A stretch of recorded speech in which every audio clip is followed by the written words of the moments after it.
start? Well, the obvious place is with paints, isn't it? Because they're the multicoloured lifeblood of our paintings, and if we don't have paints, we're not going to do anything, are we?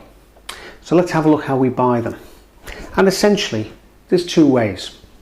First of all, there is pans or cakes, as they're sometimes known, and also there are tubes as well.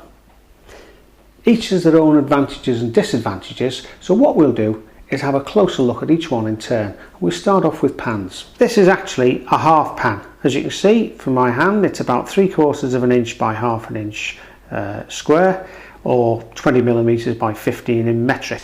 You can buy these paints in whole pans, which is twice the size of that. That's about that size.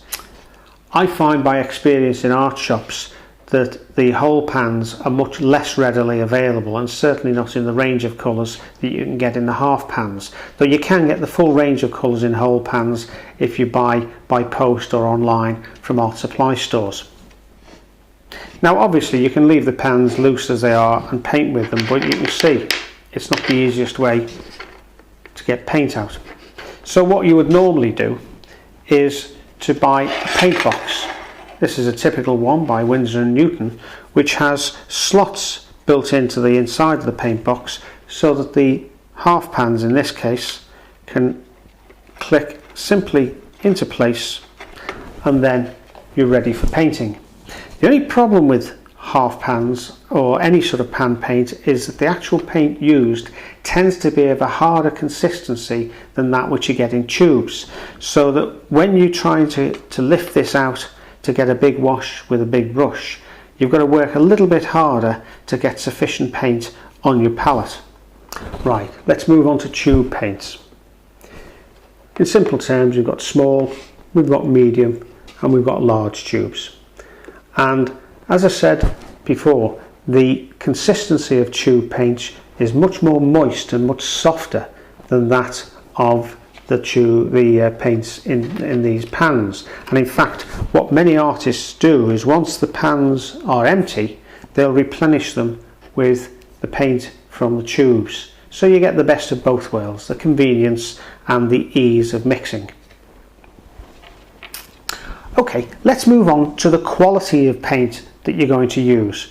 And it's quite simple. There's two types. There's student quality, in this case, and there's artist quality here, which is the highest quality. Now the student's quality is normally defined by the manufacturers giving the paint or the paint range a name, as in this case Winsor & Newton's Cotman range. They're excellent paints in their own right. They're made to a price which is affordable for most newcomers to art, and that's why they're called student's quality, and they're pretty good throughout the range. However, if you want the best quality paint, then you've got to go for artist's quality paint, and all the manufacturers will tell you on the tube whether or not it's artist quality. In this case, as you can see, this is also a Winsor & Newton tube, and it says artist's watercolour, so you're left in no doubt. You're certainly in no doubt when you get to the counter, because that is about 3 times the price of that. And even a small tube like this will last you many paintings, so it's quite economical, even though it might be a little bit expensive at first to buy.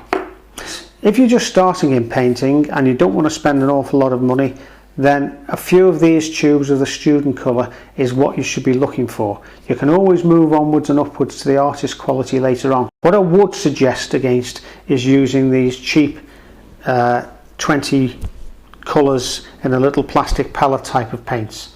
I mean, they're fine for getting going, and if you've nothing else available, then they are better than nothing.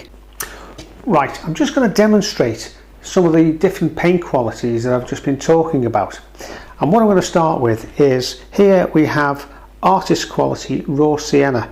As you can see, the tube is just about on its last gasp.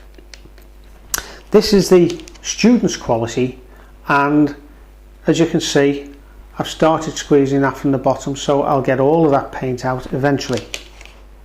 And here on this cheaper paint palette is the nearest equivalent to raw sienna that I've got. So we'll try each one out in turn, see what happens.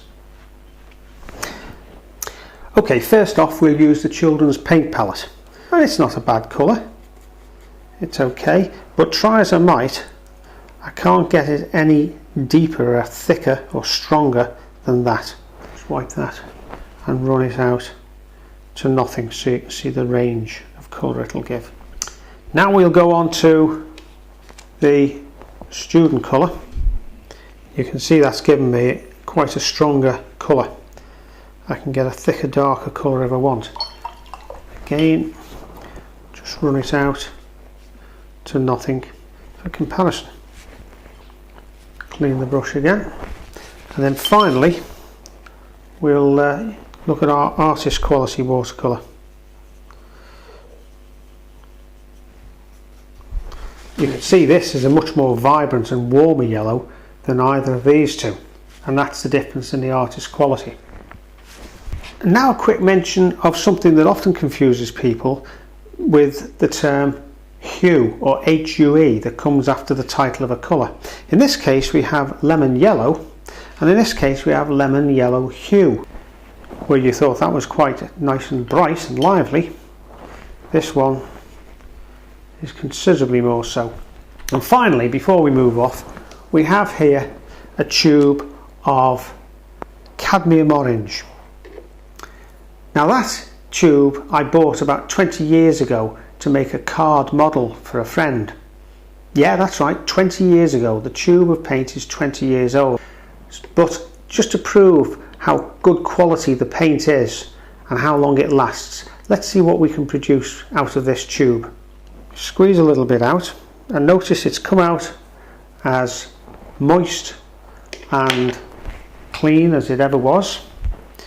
We'll put the brush in and we'll produce a lovely, deep, rich, golden orange colour.